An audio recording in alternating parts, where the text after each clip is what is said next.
The curb stomp.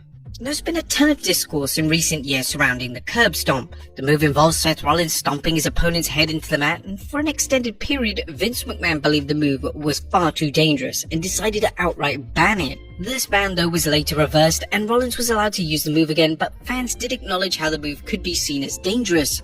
If the move was performed by a member of the public, then someone's head would be bouncing off the floor, and depending on what surface the move was performed on, it wouldn't be a pleasant sight. Number 10. The Burning Hammer. The Burning Hammer is a move that is rarely seen on WWE television today. This is mainly because the move is insanely dangerous and one small mistake can lead to a serious injury. The move involves an opponent being lifted onto a wrestler's shoulders. The wrestler delivering the move will then take down their opponent head first. The move is terrifying to look at, and there's always visible concern that the wrestler has been seriously hurt.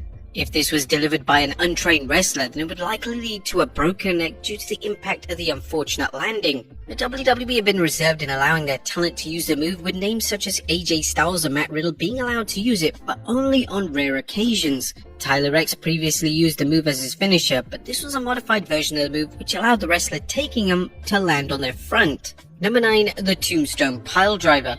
Now, the Undertaker's Tombstone Piledriver is one of the most iconic moves in pro wrestling history. The reality of the move is that the opponent's head never touches the mat, but if it did, it wouldn't be a great result. The top of someone's head coming crashing onto the mat would likely lead to a concussion or an even worse outcome. Now, there was some drama surrounding the Tombstone Piledriver back during the Undertaker's early days in WWE. Hall of Famer Hulk Hogan would claim that the move hurt his neck as the Undertaker spiked his head right onto the chair. However, this was debunked, meaning that Taker always managed to deliver the move with care and diligence. Number 8. The Leg Drop. The leg drop is one of the most overused moves in pro wrestling. It was made famous by Hulk Hogan, who used the move as his finisher for decades. Whilst the move doesn't look special, if this was performed for real, the aftermath of the move wouldn't be a pretty sight. The move involves a wrestler, usually a super heavyweight, coming down with speed with their legs onto the opponent's throat. If this was genuine, the wrestler's throat would be crushed and they would be unable to breathe. Thankfully, if a wrestler is extensively trained, the move is safe to pull off, as a wrestler delivering the move knows where to land to keep their opponent safe, and there have been very few accidents with the popular move.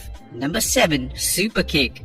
Now, speaking of overused moves, the super kick in modern wrestling is as popular as the punch or a kick. The move was popularized by Shawn Michaels, who used the move throughout his career and managed to win countless world titles with the beloved finishing move. If a kick though actually connected with the wrestler's head, then they would suffer a severe head injury, and multiple kicks to the head over time is going to lead to brain damage. This extends to other versions of the popular wrestling kick moves, such as the Brogue Kick and Randy Orton's Punk Kick.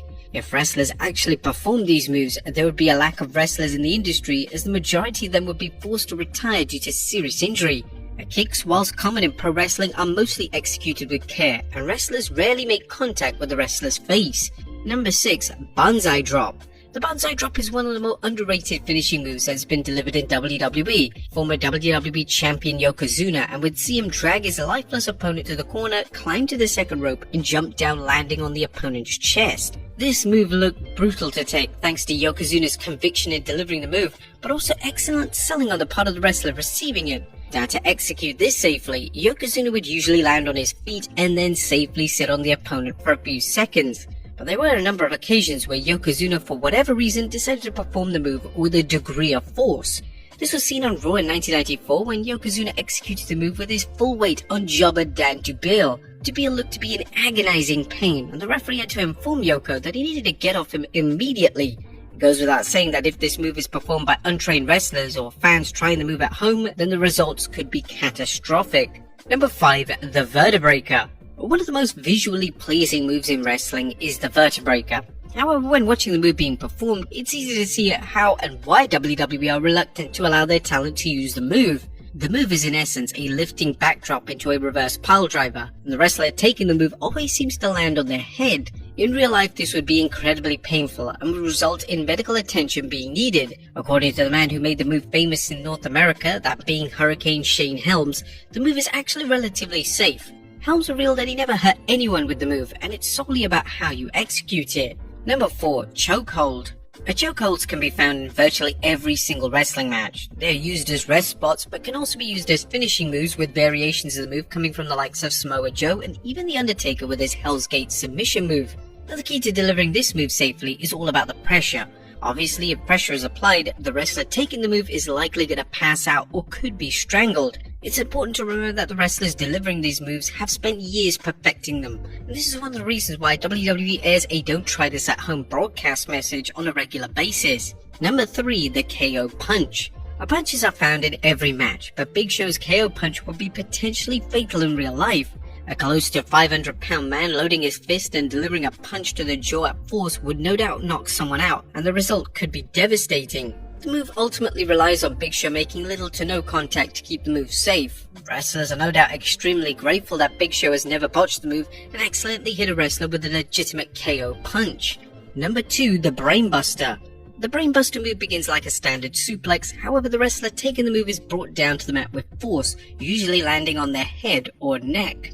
The move itself looks incredibly dangerous and is only used by wrestlers who know they can pull it off safely and effectively. WWE banned the move, only allowing certain wrestlers to use it and opting to allow talent to use modified versions of the move. If a Brainbuster was delivered by an untrained wrestler, then a broken neck would likely occur.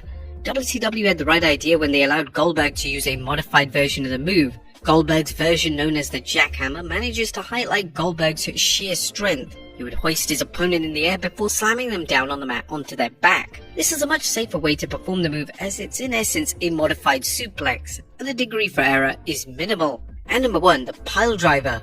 For the longest time in WWE, the pile driver was a common move found in several matches. However, over the past 2 decades, WWE have decided to outright ban the move, believing it to be dangerous.